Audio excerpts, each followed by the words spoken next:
With the World Swimming Championships in Singapore now just a couple of weeks away, this week we're speaking to one of the biggest and brightest stars of the British swimming team heading into this year's championships, Angharad Evans.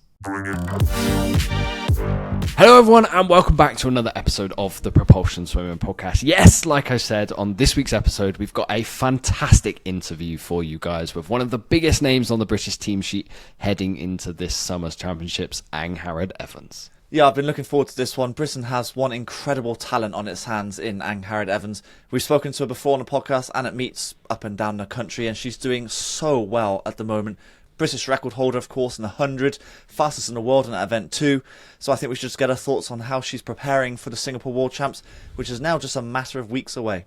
Yes, and luckily, we've got some really good fan engagement at the end of this episode. We've got people who are listeners of this podcast who got the chance to ask Angharad their questions before we lead into Singapore. So we're going to be doing that much more on this podcast. So make sure you're subscribed so that you get the opportunity to do just that in the future.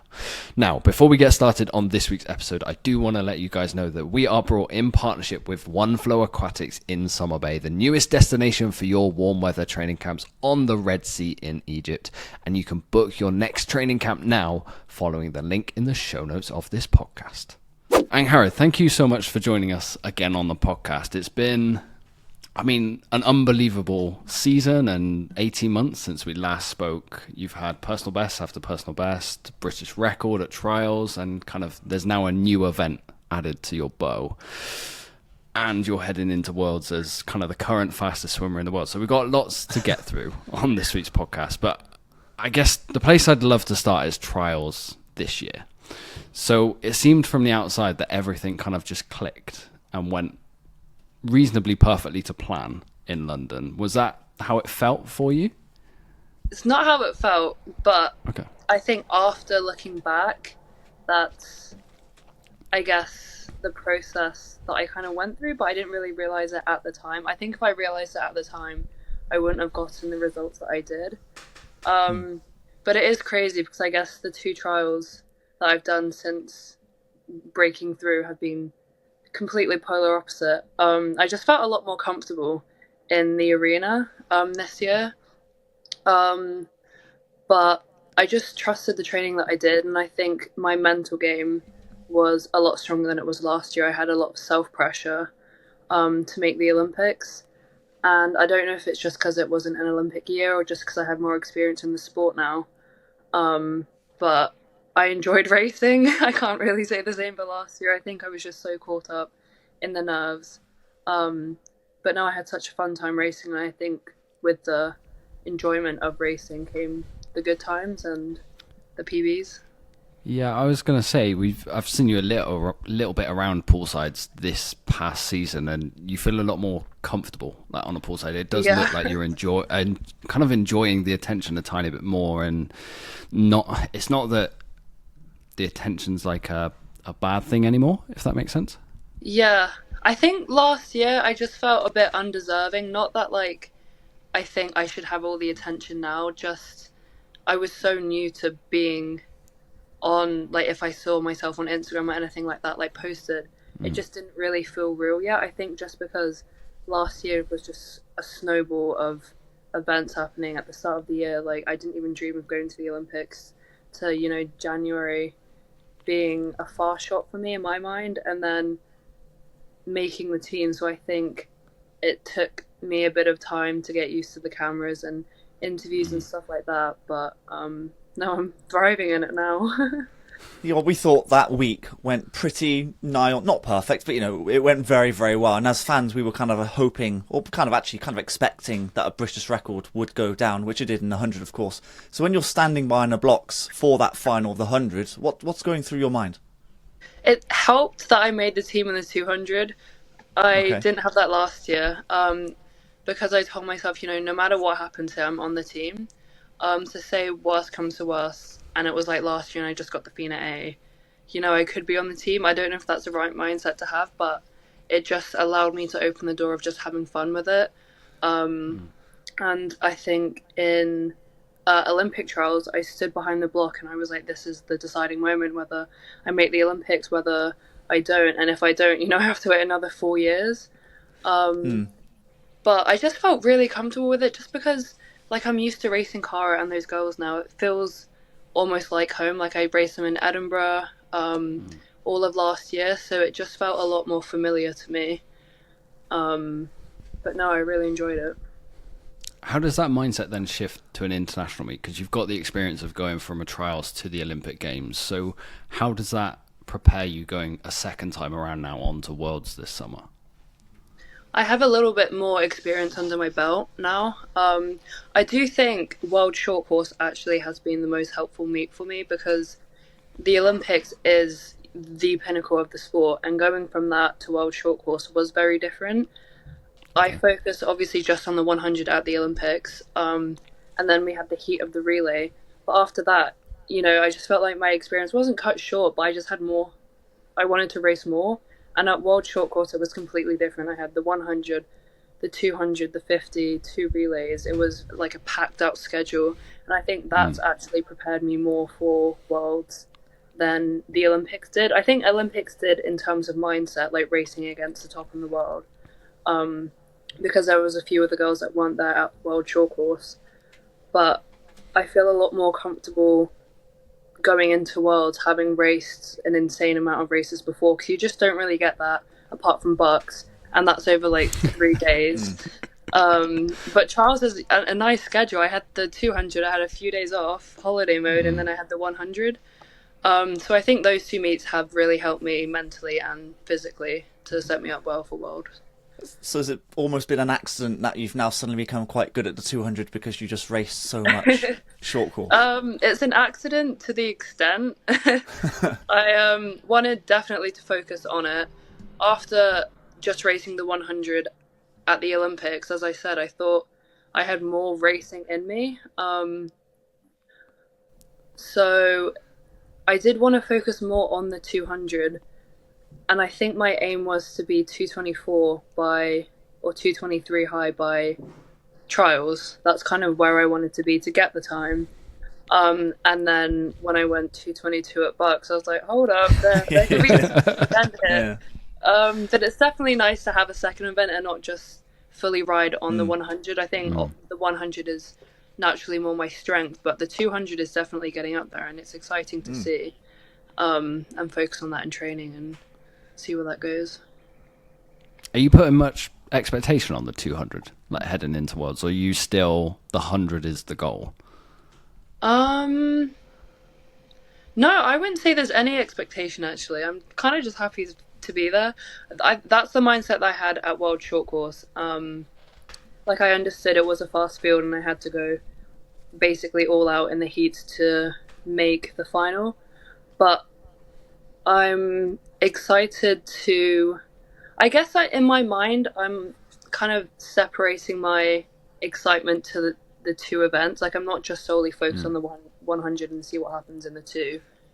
I'm looking at them as like equal races, which I think would be the smartest way to go about it. Because from the past, when I focus all my energy on the 100, is when it kind of goes the opposite way. That's a mistake that I made at World Short Course, and had to quickly pick myself back up because I had a whole week of racing left.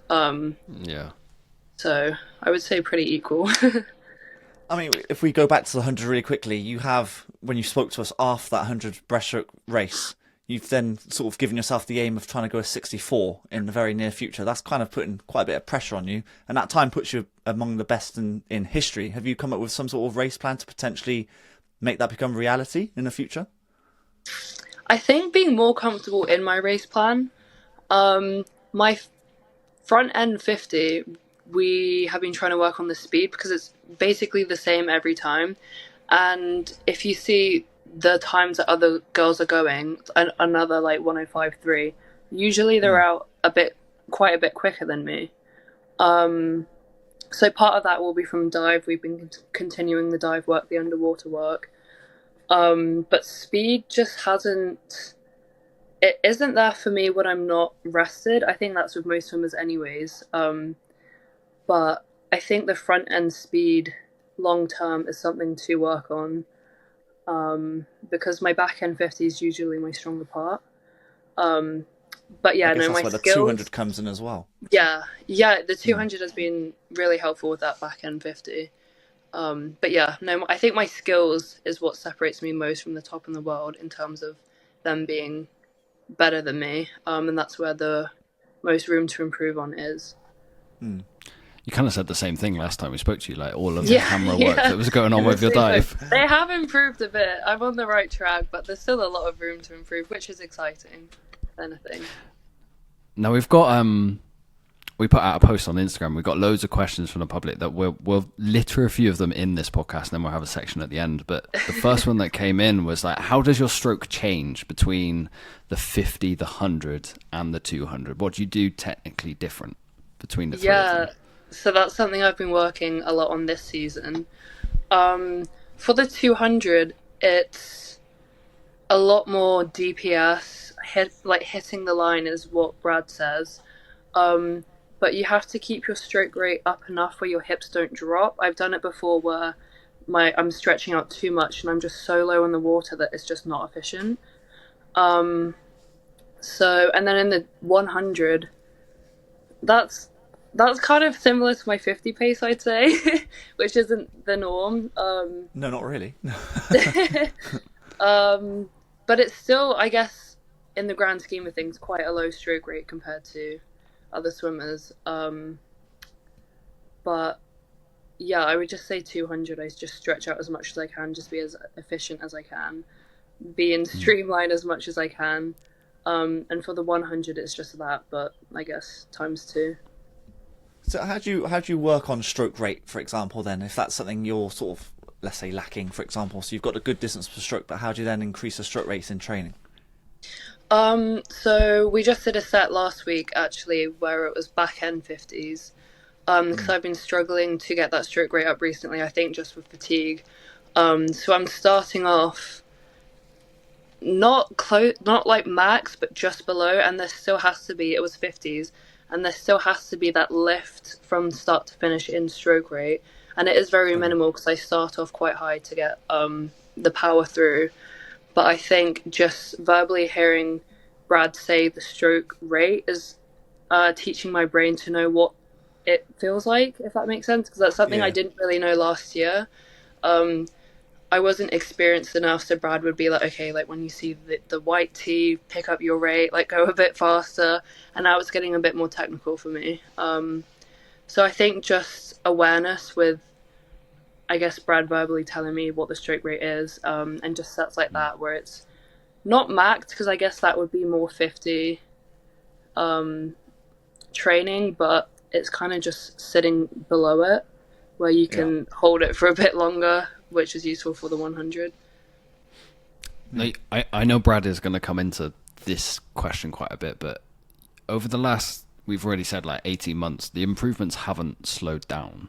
So is there any secret that you put to kind of the continuing improvements and like almost not constantly dropping time, but constantly finding somewhere to improve and finding how to get better every time? Yeah, I think for me, I have stayed hungry. I haven't had that drop in goals. Like when I reach a goal, there's always the next one waiting for me. And I think if I didn't have that goal, that motivation, or that meet that I'm working towards, I would really struggle with that. Like you saw at the end of I just went 105.3 for the first time, and immediately it was okay, 104. That's usually how my mind works, and usually, well, sometimes I need to be, hold on, appreciate that race first. But I would say I'm quite a hungry person, motivated. Like everything that I'm doing this season specifically has just been focused, like in and out the pool, on, I guess, bettering myself for in the pool. But yeah, I just think I'm quite driven. I think once you get that taste of achieving a goal, for me, like that was quite addictive. I'm like, okay, like what can I do, like big or small, to like reach that goal? And I think it's good and bad, because when small things go wrong, for example, Tenerife training camp, usually people love hot training camps, but I had a bit of a wobble there because I just really don't get on with training outdoors. I don't know what it is. And I was spiraling a bit. I was like, oh my gosh, I have trials in a month, and this hasn't been the best training from me. And Brad's like, it's a week of training, as long as you're still like trying your hardest, times don't really matter. But I think small things for some people are big things to me, because I know how extravagant my goals are. But I think just taking a step back and seeing where you want to be, like long-term, short-term, and then working towards that, big and small steps. How important is it to have Brad in your corner saying that sort of stuff to keep you grounded in a way and say things that you actually need to hear? I think that's make or break in swimming. Because if he wasn't there, I would have fully spiraled. I would have convinced myself that, trials would be a disaster, which is so easy in the sport, and I guess in life. But, I haven't always had that, and I think that's why I have had spirals in the sport before and, have ended up stopping. And just having that voice of reasoning is just so grounding, and needed. Whether that's from a coach or teammates or parents, I just think it's such an important thing in the sport. Yeah, absolutely. Now, you've just got back from a weekend racing in Seti Colli. So for those who don't know, what's the atmosphere like at that Rome meet? Because the Rome pool itself is incredible. Yeah, honestly, it's such a fun meet to be at, especially as your last one going into Worlds. There is such a big crowd, which, from when I've spoken to parents watching, I guess they didn't really see it on the live stream, but there is a lot of people there watching and racing. Some of the fastest in the world go. So, it's such a good atmosphere as the last meet going into Worlds. With it being the last meet going into Worlds for pretty much every summer, what's the aim of going to a meet like Seti Colli? You're in season, you're pretty tired, I assume, no taper whatsoever. So what's the ultimate aim? It's hard racing. It's, for me, I actually thought it was more mentally tough than physically. I think because I knew how tired I was going into that meet. We got there a day early and was just doing an AC1 set. I don't know if that means anything to anyone. Just basically like low endurance. And I was going a lot slower than what I usually do. And I was like, I have no excuse. Like, I have to get up tomorrow and race. But that's something... The theme of this half of trials, this side of trials, has been hard racing. We had AP and Seti Colli. And as much as it is mentally hard going through it, after you feel so much better prepared for big meets like Worlds, because if you can do it when you're that tired, when you're that mentally drained, then, when you're hopefully a bit fresher, a bit more up for it, then it just sets you up perfectly. But yeah, no, I think going into a meet, being that tired in the sun against the best in the world is probably one of the best preparation meets that you can do. I'm trying to think, both those in-season meets that you said you went to, AP and Seti Colli, I think you posted kind of very similar times at both, like 106, 223. Are those, like, you're happy with those times as your final tune-up to Worlds? Yeah, definitely. Especially with the 223. I think I was pleasantly surprised by that. AP, we were travelling back from Flagstaff, which was a very, very long journey. I guess similar to what it will be going to Singapore. But yeah, no, I was happy with those times. It was more just racing the race for me and going through the processes and I guess the overall time. And I felt better prepared after the races, racing those girls than I did before. It's interesting that's a mental thing. I thought it might have been obviously mentally, but physically as well, being tired and almost fine-tuning that sort of side of it. But Rome is a famously fast pool. Does that sort of sway times for swimmers' minds in any sort of way? I guess that's the first time I'm hearing that. Okay. I know last Seti Colli I went a 105.9, I think.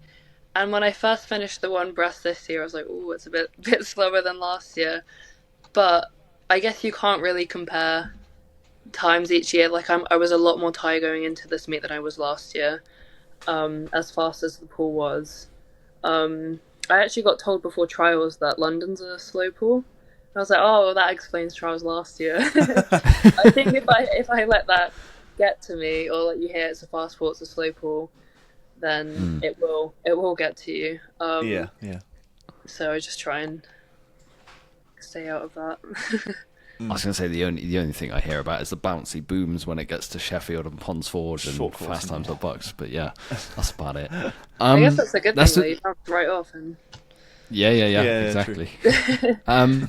Let's look ahead to the big one this summer then. It's a few weeks out. You're flying, this weekend? What are your personal targets heading into Singapore? I've tried to stay away from time-specific targets. I think, obviously, I have it in my head. The ideal, I guess, goal for every swimmer should be season's best in the final of your tapered meet. But for me, that would be, I guess, another British record and, another PB in the 2 breast, which is insane for me to, I guess, say out loud, to be targeting a British record. But that's the underlying goal. I guess it should be everyone's. But again, it's just for experience, to race the best in the world. This is my second long course big meet. So I think experience, again, is just something I need. Looking forward to LA. I just need to get as much fast racing, tapered meets, I guess highly pressurized environments, and just get used to that. And get comfortable with that, because it didn't take me, I guess, too long to get comfortable with domestic racing.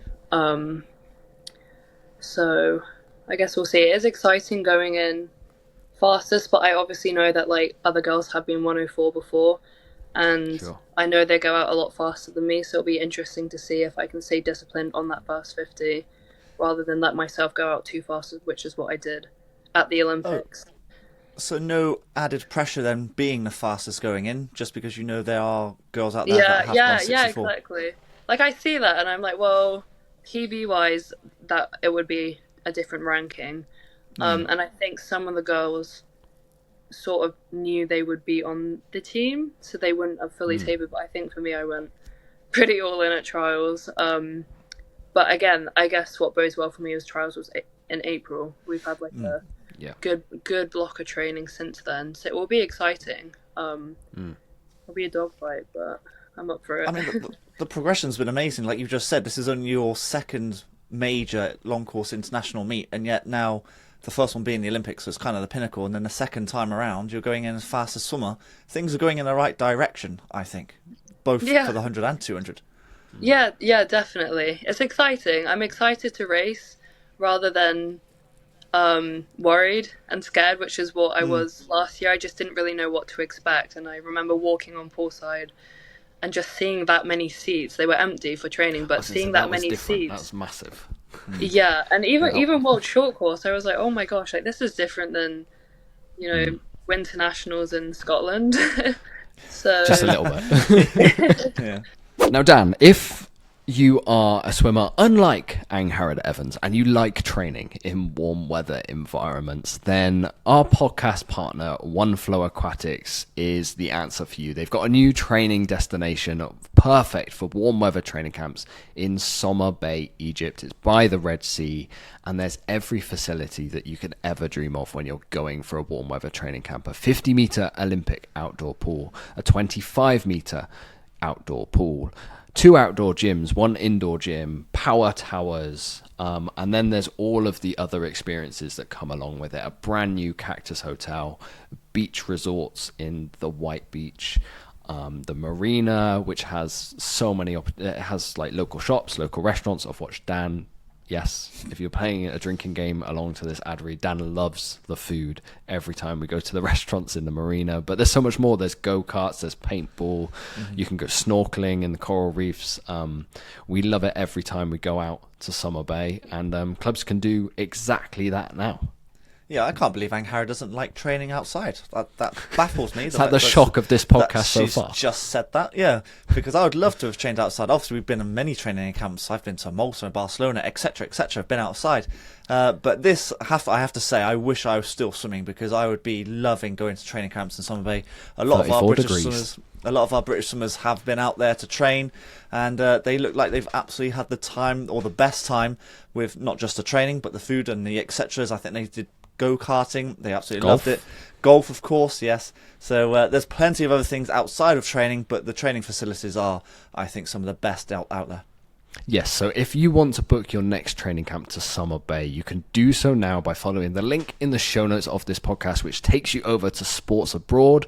And everyone who's involved in swimming, especially here in the UK, knows Sports Abroad is the company to go through when booking your training camps. They're trusted.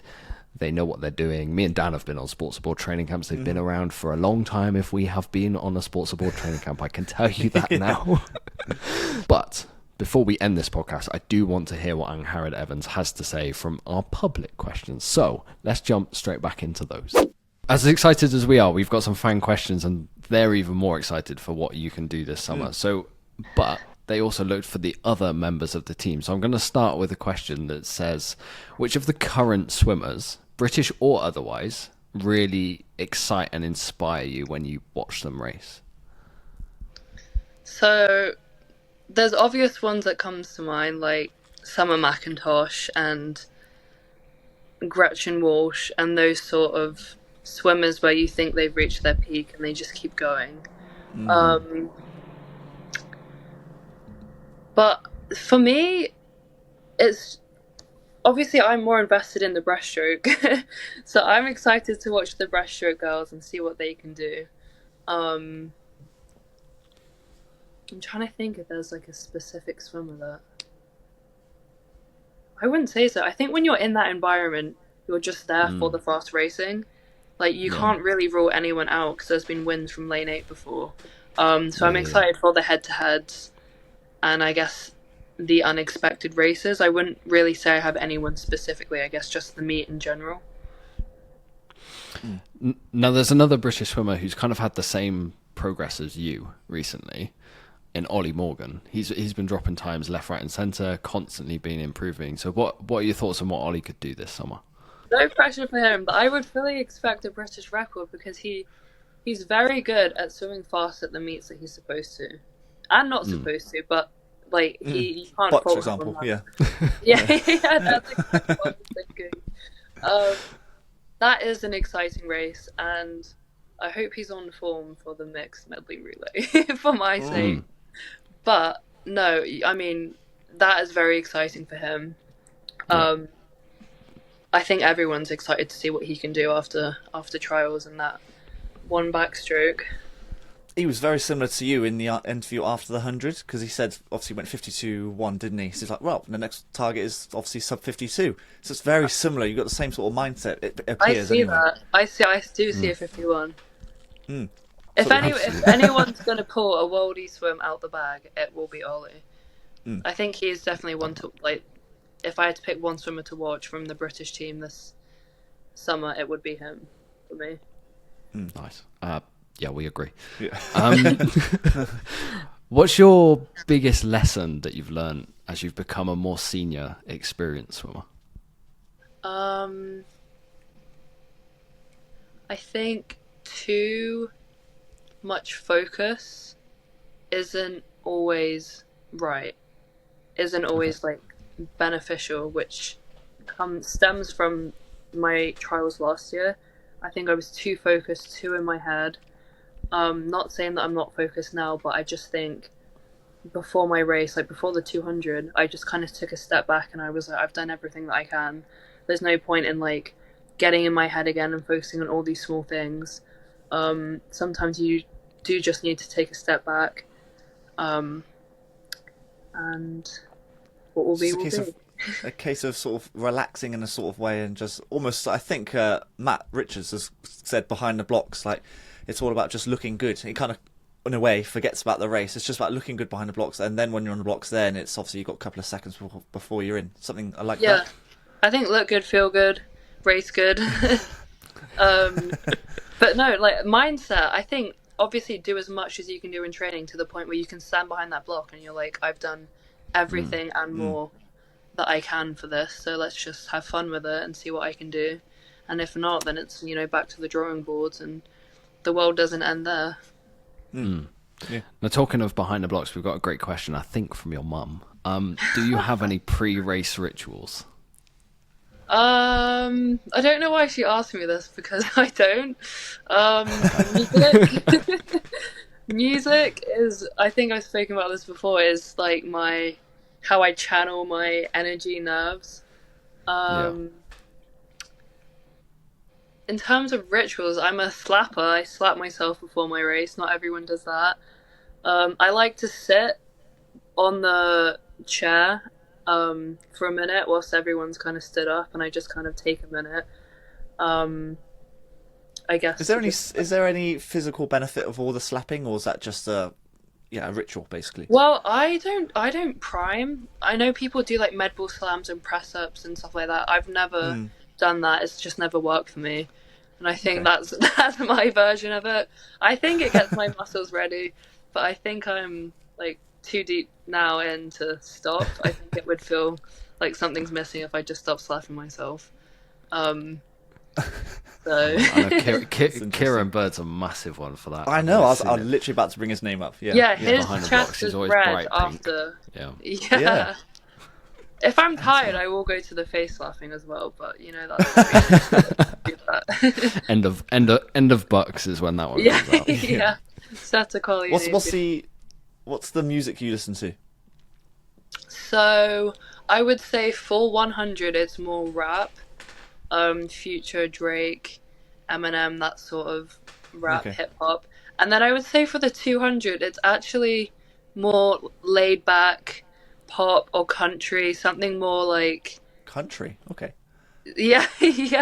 I've listened to country before. I was listening to that before trials. More music to make me, I guess, feel good, race good, be happy.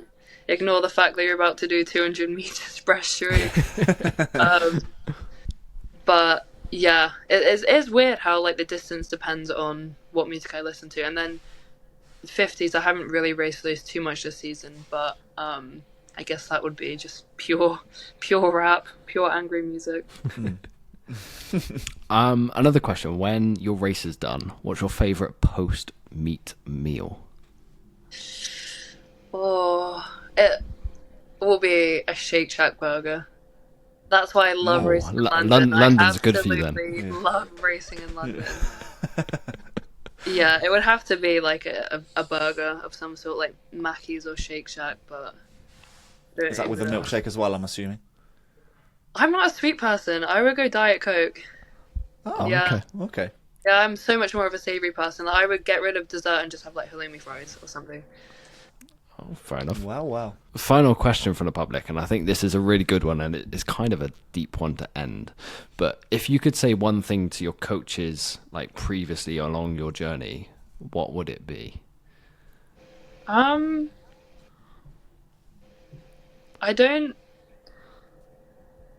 would probably just thank them. I don't think I'm verbal enough with coaches in terms of thanking them. I don't think they've actually realised. I think Brad specifically, and Ben now, really enjoyed having Ben as a coach, and Dan Pilbrow. I don't think they've realised how much they've really affected my swimming journey. And I can hands down say, like, I would not be here without any of them. Just mentally and physically, building the blocks up again after they've been broken down before from other programs has just been absolutely career changing for me. But even past that, like if I hadn't have gotten to where I was, just falling back in love with the sport again and enjoying it and doing it for the right reasons. I don't think I probably vocalized that enough to them. So if you're watching, thank you. Well, Angharad, thank you so much for coming on to this week's episode. It's been a lot of fun talking to you, a lot of fun understanding about the continual progress that has been happening over the last 18 months, and best of luck when Singapore comes around in a few weeks' time, and we can't wait to see what you do. Thank you so much. Good luck, future Angharad. Oh yeah, I forgot about that. That's sticking now. We shall use that. Yeah, I'm just going to echo best of luck for Singapore, and just get into the final and then have fun, like you say. You've been listening to the Propulsion Swimming Podcast with Scott and Dan. We want to thank you for joining us and invite you to subscribe to the show, as well as checking out the Propulsion Swimming YouTube channel for weekly tutorials and videos to get your swimming fix. We will be back next week. Until then, we'll catch you on the next one.